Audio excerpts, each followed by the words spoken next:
had the questions and hosting tonight's webinar. Shani will be presenting on various things that are happening at the moment, happening over this winter, and as coaches that we need to prepare for going forwards, particularly Commonwealth Games qualifications, how athletes will qualify. So hopefully there'll be plenty of information coming out. It isn't intended to be a deluge of information. It is intended to give you the opportunity to ask questions, to enable you to perhaps settle a few things in your own minds about what is going to happen. So please feel free to ask as many questions as you want in the question and answer section and the chat section.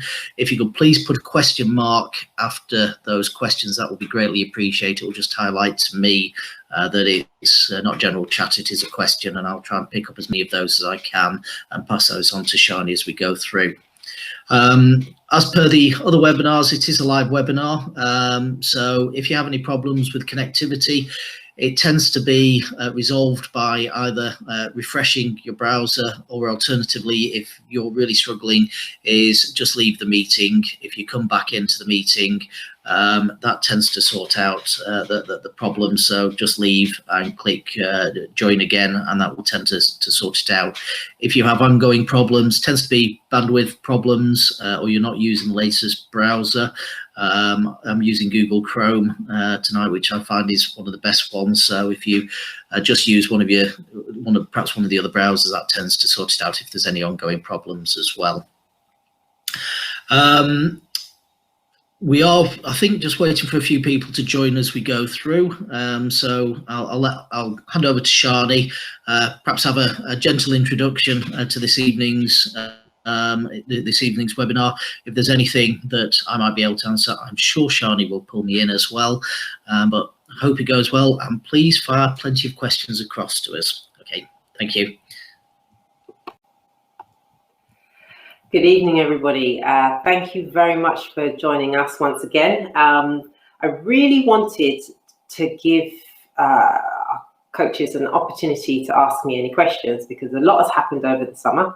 The last 6 months have been challenging, to say the least, and I really wanted to keep everybody updated to the things that we have going on and planned over the next 6 months. So as Graham said earlier, fire away anything that you want asked in the chat box in the bottom right hand corner, and we'll get started. So as I said in my previous emails, we're going to go through some bits and pieces, but this is by no means the only questions that you can ask. If you have anything outside of that, please do. The first thing I want to speak about is the upcoming Speed and Power Conference. Then we'll be speaking about the Regional Coach and Athlete Development Days that we have planned. Then we're going to touch on the update on all the things happening with the talent programs. As you may have seen, loads of the applications are happening and with the hubs and everything else.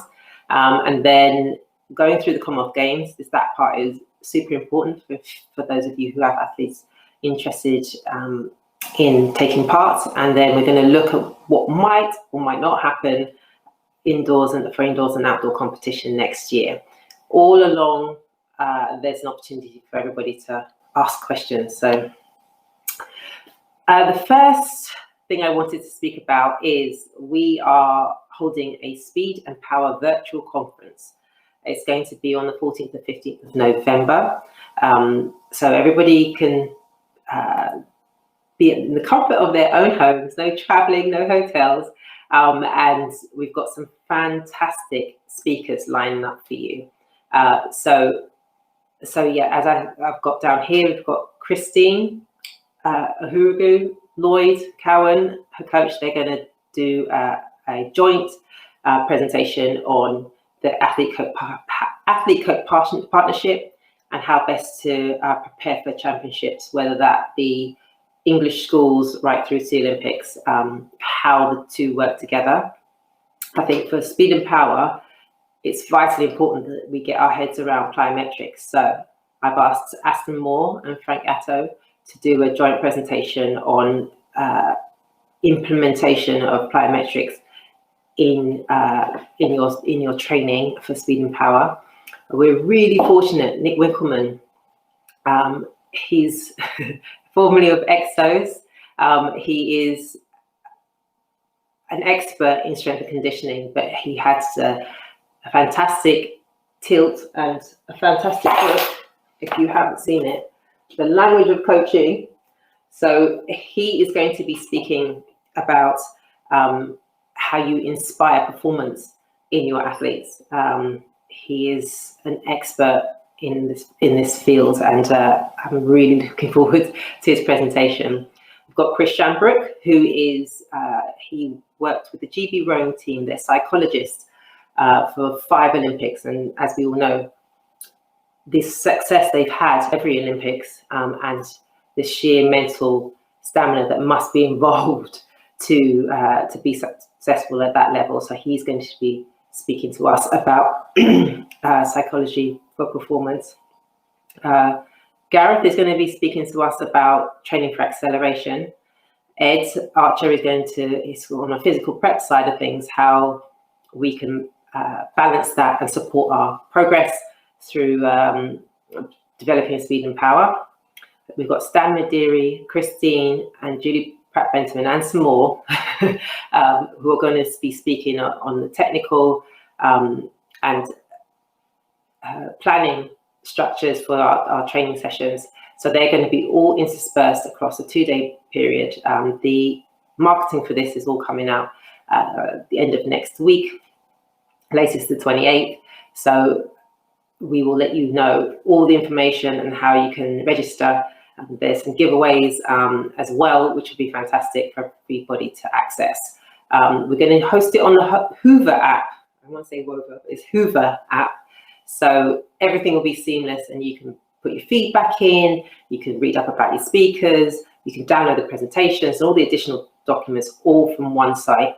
And then, yeah, we'll have the links and everything out. So we just wanted to let you guys know this is coming, and there will be lots and lots and lots of information about it in the next few weeks. So any questions? Hello, hi Danita. Are there any questions at the moment about the Speed and Power Conference? No typing. Okay, I'll move on then.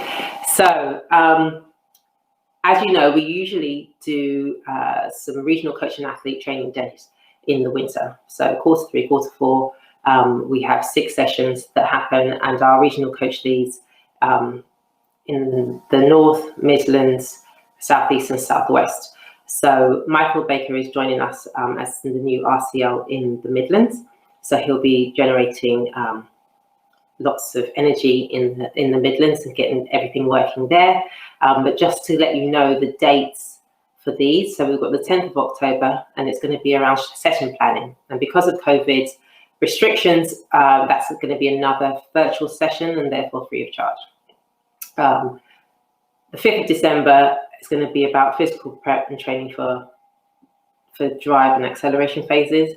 We do have venues planned for these, but at the moment, because it's December, it's before Christmas, again, we are waiting to see whether COVID restrictions will be lifted enough for us to work in person, because it's not just having people in one space, because obviously you can train together, but it's making sure it's a COVID secure environment. That's of utmost importance. And then 27th of March, we're going to be looking at competition prep. Fingers crossed, we'll be back in person by then. Heaven help us if we're not. But hopefully we will be back working together again by that phase. Yeah, so in addition, so those are going to be regional activities. They're going to be 3 local training days that each RCL delivers. In addition to that, now a lot of clubs, submitted applications for track nights and said what they thought the development they needed for their clubs. And so we are going to be given that list and delivering some of those track nights that will be local to those clubs, and inviting the clubs that are close to those clubs to come and join in as well. So there will be six training days, 3 regional and 3 local. Any questions? Everybody's really quiet, Graham. Everybody's super quiet. No questions? Okay. I'll ask a question, Shani. Okay. If people haven't applied for track nights yet, are they still able to? So if anybody's here tonight who hasn't yet applied for a track night, are they still able to apply for it? And what sort of level of athletes are you looking at for those? Right. Well, the club support managers are managing the track nights, and the application for that has closed. However, if there is a club that says, missed that, but we would really like to get a speed coach in to do X or Y, they can just email myself or their RCL to request that, and we will be able to put it in with everybody else, because we're keeping it open to everybody. We will also endeavouring to deliver all of the track nights as best as we can, with the budget that we have. So hopefully lots of people will still get contact from an England athletics coach. But if you have missed the deadline, just contact us and let us know, and we'll see how we can work it. We don't want to leave anybody out, that's for sure.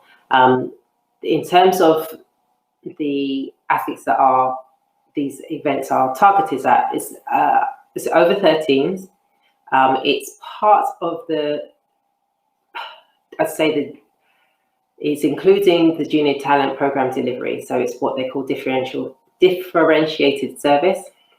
So the information that's going to be given out at these training days will be mirroring in a way that what's being delivered on the YTP and the JTP, as in the youth talent program and the junior talent program.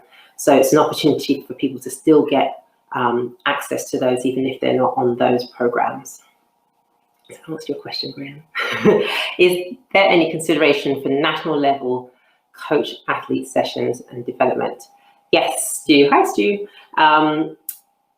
Those sessions are primarily around the junior talent program and the senior talent program. We will also have master classes when we can be face-to-face, that will be at a higher level.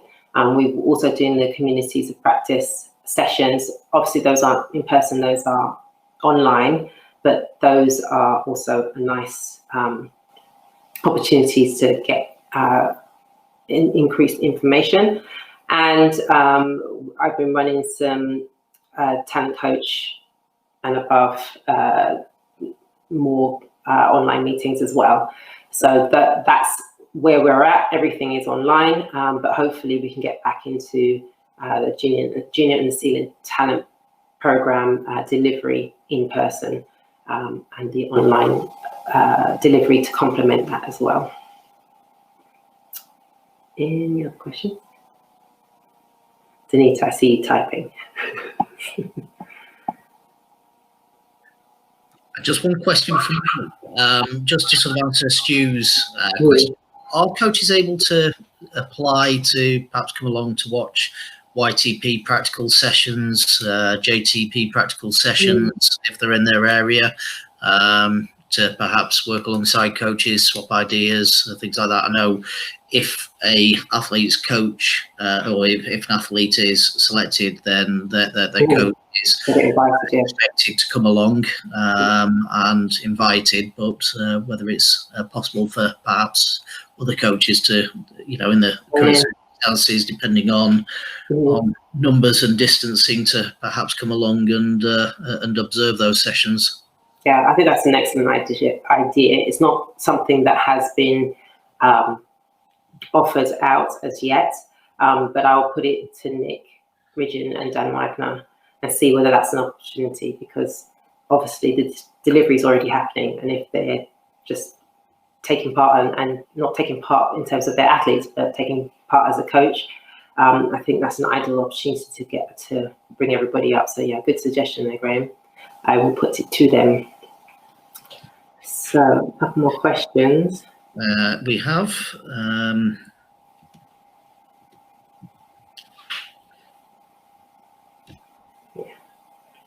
So I'm coming on to the YTP. So it's a perfect segue, Denise. So if you have the whole 5 of that, I've literally got the dates of the applications and everything else. So we'll move on. Here we go. So the talent update. So the YTP selections, those applications, obviously it's closed and the selections are being finalized. I know that I've done mine. Jumps is in the process of getting those done. Throws is done, and endurance is being worked on as well. So the deadline for that is the 23rd of September.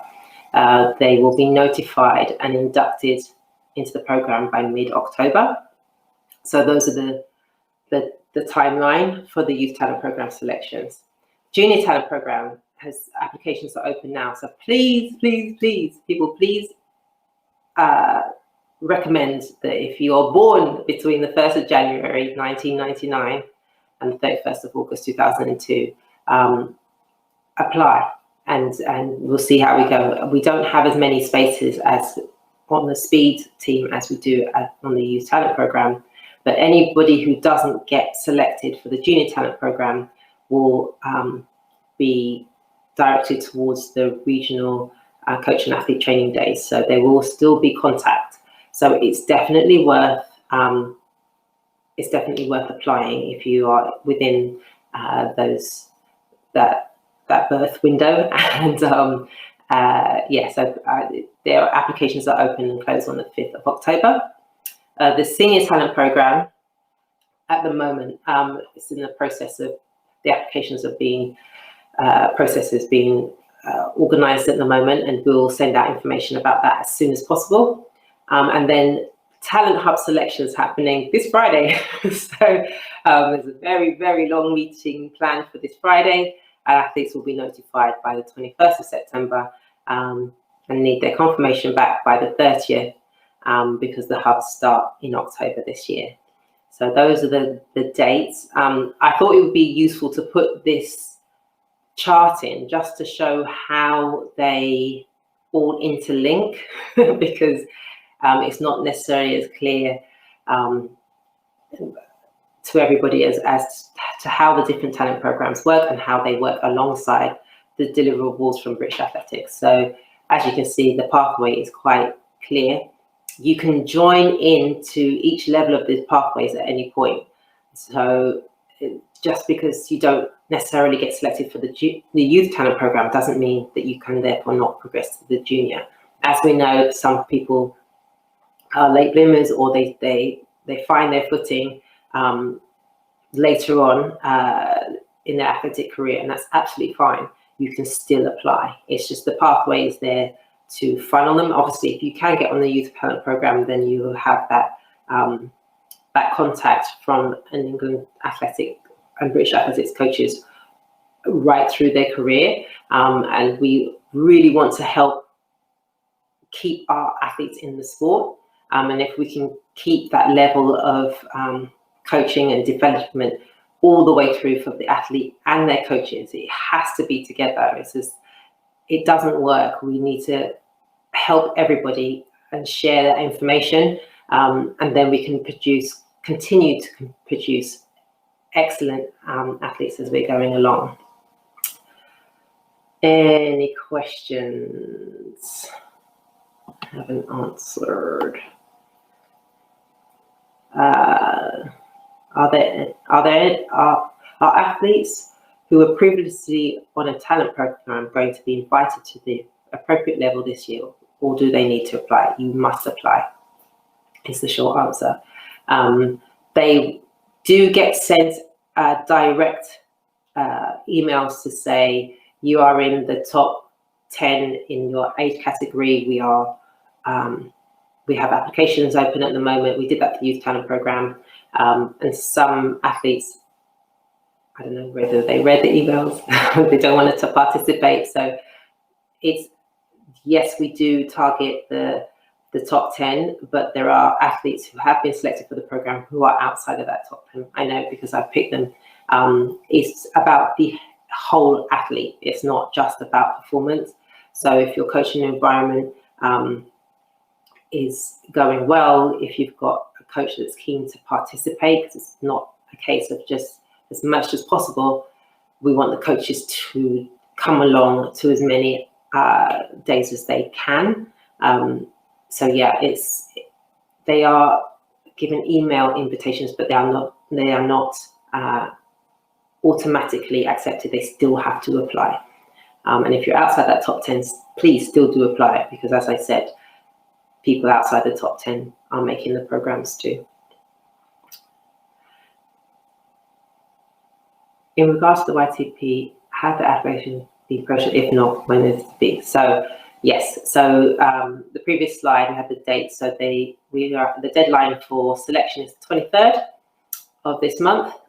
Most of them have been selected and they're compiling the data, and then British Athletics will notify everybody as to whether they were successful or not, and then they will be inducted next month. Excuse me. Any other questions? All right, okay. So now on to the Commonwealth Games. Now this one, hopefully we can have a good discussion about. There are some points here that surprised me even, excuse me, when I started. The long lists, I think it's really important. If you've got an athlete, obviously if you've got an athlete who is already qualified or very, very close to qualification, that's fine. If you have an athlete that's within 2% of the last qualifying standards, the standards will be made available, I think, in January 2021. But they'll be very, very close to the last Commonwealth Games standards, so you can Google those. If you're close to that 2% cutoff, 2021 is going to be a vital, absolutely vital year for you. At the end of 2021, I have to make a long list of athletes that are within 2%, hopefully. Some of the events, it's not quite 2% because they are, I mean, the men's sprint, there are, if I go 2% deep, there would be 20 athletes, so it's too much. But roughly 2%, then I can put them on my long list. If your athletes are not on that long list by the end of 2021, I am not allowed to pick you, regardless of what you perform in 2022. So if you've got somebody who suddenly appears and does a fantastic job and it's amazing for them and they qualify, and they're not on the long list, I am not allowed, it's in the rules, I am not allowed to pick. As much as I don't agree, I am not allowed to pick. So that, for me, as a coach, means that 2021, in terms of Commonwealth, the Commonwealth, is as important as 2022 in terms of qualifying. Obviously, that we don't have a cut-off point for the long list time-wise, because it's going to vary from event to event, but just to give you a heads up, that's why some people haven't understood why selections have happened. People have been drafted in at the last minute, and they're like, why? How did that happen? There are rules that we have to adhere to that are not necessarily communicated out, that I really thought was important to share with you. So if you've got some athletes who are on the fringe of that 2% mark or just inside, if you can impress on them that to get on that long list, 2021 is going to be a very, very important year. Hopefully, I mean, chances are making up more than 2% in one season is going to be a rare thing, but it could happen. So I think it's important to let everybody know. The next point is team coaches. We are going to be applying, opening up applications for team coaches for the Commonwealth Games via expression of interest. So that is in the process of being drawn up. The actual expression of interest forms, there are going to be criteria and eligibility that we have decided on, and then people will be encouraged to submit their expression of interest, and then team coaches will be selected from those expressions of interest. It's not going to be, oh, I just fancy picking somebody in particular because I just feel like it. It's going to be a process, a transparent process for everybody. So that is going to be made available this year. I don't have an exact date for that, but it will be this year. And then we will select people based on that. So just again, you know me with my newsletter, I will be sending out all the information as soon as I have it. Now, looking at 2022, we have 3 major outdoor championships within 3 weeks of each other. So we've got the World Champs, Commonwealth Games, which is 7 days and 9 hours time difference from the end and the beginning of one, assuming it starts about the 1st of August, the track part of the Commonwealth Games, and then the European Championships. So there may be some athletes who choose to do all 3 champs. I don't know that there will be very many of those athletes, but for those of you who have athletes who are likely to be picked for the World Championships, especially, or the European Championships, I will be spending the next year and a half speaking to coaches, and I would really, really appreciate it if you drop me a line. I have coaches that call me and say, oh, I've got this guy who's doing really well, just to keep me abreast of what's going on. At the moment, I'm tracking over 300 athletes. And if I can vouch for their progress, if I can vouch for their focus and their training and their environment and their whole approach to their craft and their skill, when I go into the selection meeting, I can put a really good case and fight for our sprint athletes because I will go up against throws and jumps and endurance for some of the slots, because it's not necessarily going to be 3 per event. It doesn't work that way. Another thing I found out. So the more information I have about upcoming people, the better. Drop me an email, drop me a text. I'm always here. Over time, I have coaches that call me on a regular basis and they let me know, oh, such and such doing really well, or they're not actually doing it. And it's not just about telling me the best bits. It's about telling me their progress, because if I can see the grit and determination, I might be like, well, actually, this one really, really wants it. They've battled through X, Y, and Z, and now let's give them a chance. And when I go into that selection meeting, which has a lawyer and all of the other event group leads and apparently 20 people in the room, I want to give my best case to get as many quality speed athletes on the team as possible. So yeah, that's another thing to bear in mind. Keep me abreast of what's going on. So to my knowledge, athletes going to the World Championships, as soon as they are finished with their event, they'll be sent home the next day because of the knock-on effects of the other championships. So unless you're in the relay, you will finish, say you finish on the Tuesday, you'll fly home on the Wednesday. And that gives you as much time as possible to recover and recoup for the Commonwealth Games if you're going to do it, or to get back into your routine for the European Champs, if you've been selected for either one of those.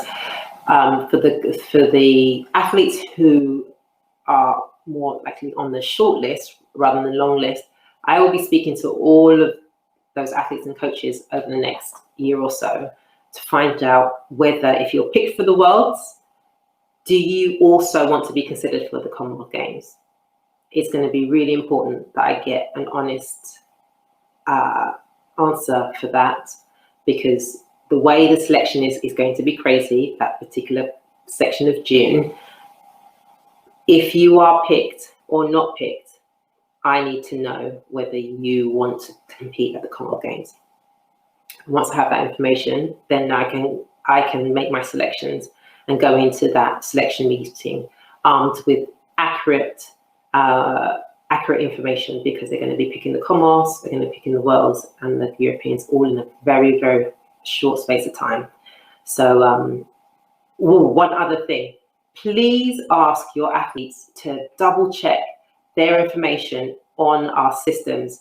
The amount of athletes that have their parents' information on there, or their halls of residence numbers, or numbers that just don't work, or emails that are no longer used, all of that slows down the process, and it causes congestion. So please double check the information that's on the CRM portal. Whatever you've put when you've registered, please go back into your athletes portal or your coaching portal and double check that information in there, so that when we need to get hold of you to say, do you want this place, we can get hold of you. It's going to be super important. Spend a lot of time chasing people and using literally carrier pigeons to try and hunt down athletes. It's not a good situation. And other point, relays. Now, Kelly is very keen to look outside of the automatic standard sprint events, especially for like the 4x4. So unless we have a cohort of athletes who are by right racing really well, and we can take them and say, I mean, comfortably say, yeah, they're going to compete well, they're not going to take 8 4x4 sprinters to the Commonwealth Games. They may take 6 and then look at 4 hurdles. They might look at heptathlon. They might look at the 200-meter flat sprint and say, well, can you run a 4? So for me, that's an opportunity to say, well, I might not regularly run 4s, but if I can show that I demonstrate that I can run a decent 4, even if it's in the relay, a relay split, not necessarily a flat, it will give you an opportunity, you never know, outside chance of a medal. I don't know anybody who would turn that down. So just to let you know, we will be looking outside of the standard sprint events for some of the relays, not all of them. So like men's 4x1 and women's 4x1, they will all be sprinters, unless hurdlers, if you can put in some decent flat times, I'd highly recommend that too. We'll definitely look into that. But 4x4, there's more wiggle room. So just to kind of put that word out there and let people know that there's an option. Are there any questions about the Commonwealth Games?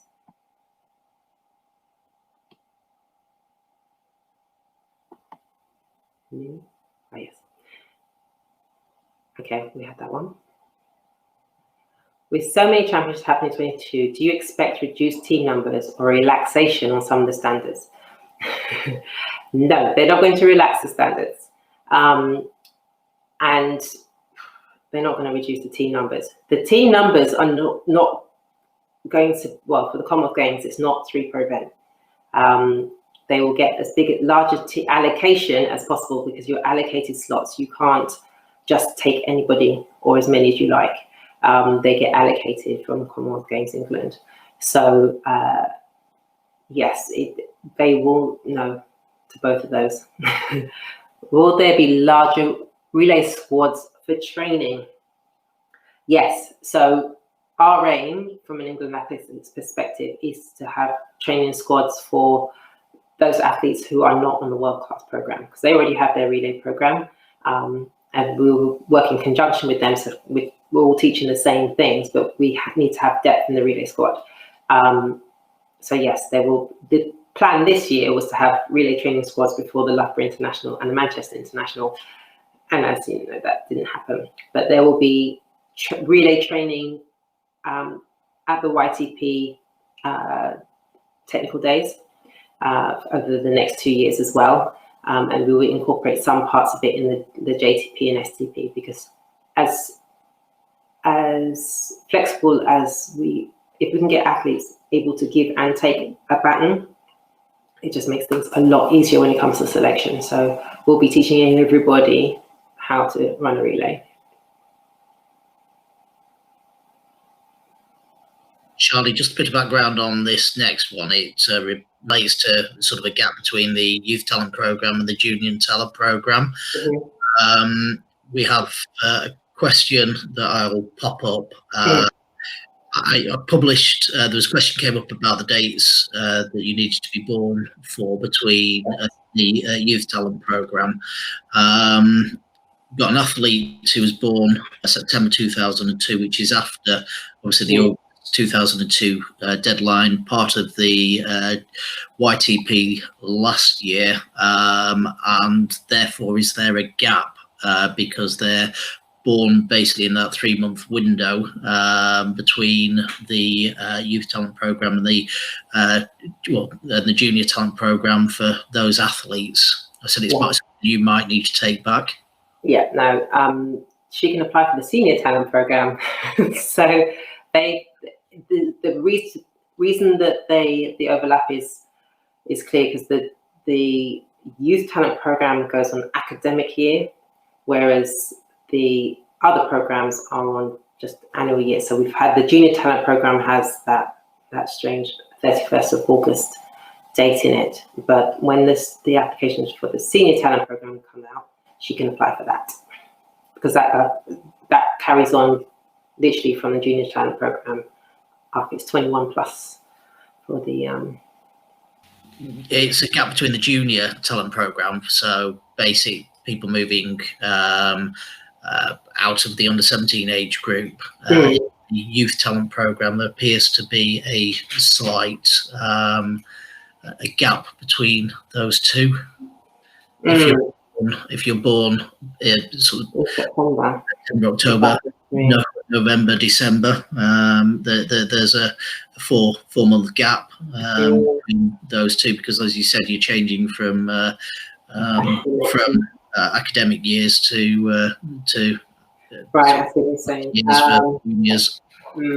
I say that's something that we can go back on.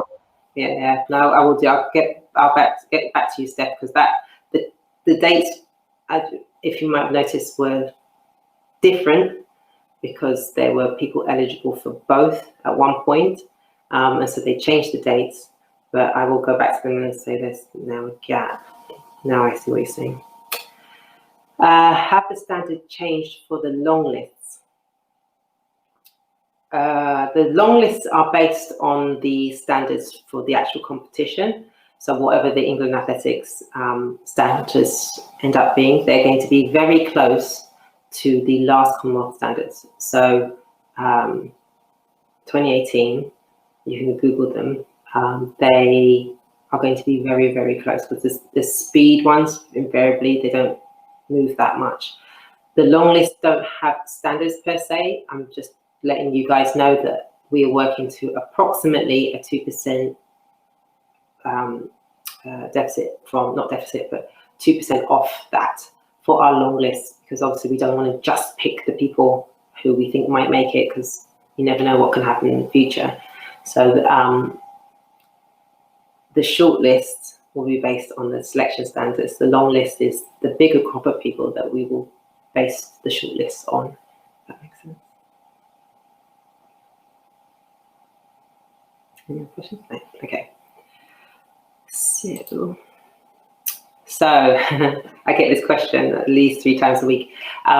Indoor and outdoor competition in 2021. I mean, as you know, we've got the European indoors and the World indoors scheduled currently for March next year. In terms of domestic competition, at the moment, what we're saying is we're not sure what's going to happen. Obviously, situations are changing almost daily with this COVID-19. Currently, it's my best guess, because that's all I can give you right now, it's going to be a bit like what it is at the moment, in that there are some competitions, but they are sporadic and they are in certain parts of the country. So in my head, it can work if there's an indoor track next to an outdoor track. And as soon as we do that, we're down to a handful of sites in the country, in that people can warm up outside and then heat by heat be brought in to race and compete, do whatever they're doing, and then brought back out again. So how that is logistically managed, I don't know. It's going to be very complicated because obviously you've got field events and they're in there. So it will entirely depend on what the government stipulation is in terms of having the numbers of people within an enclosed environment. And then we can see whether it's possible at all, because it's not just the athletes, it's the staff, it's the officials, and potentially some coaches. So yes, at the moment, my suggestion is to expect little, if not no, competition for the majority of athletes. And then if everything turns around and everything's open and we're kind of getting back to normal, then you can make adjustments. But I wouldn't bank on it for everybody. Those who can get races in Europe, I'm sure Europe will have competitions, then that's great. But again, like I'm saying, it's not for the majority of athletes. So plan accordingly. I know it's really important. People are going into their scheduling and their planning phases to look at what they're going to do. My suggestion is to plan that if you get a couple of races, you're lucky. And then if we get more information, I think by the time November hits, we'll have a really good idea, and then you can adjust accordingly. But currently, I think it's looking increasingly unlikely that there's going to be that much. I mean, it really depends on what happens. Second waves, not quite sure. Yeah, it's at the moment outdoors is remaining unchanged. The Olympics is still scheduled to go ahead, but it's just highly likely they're going to be fewer competitions than normal. Any questions?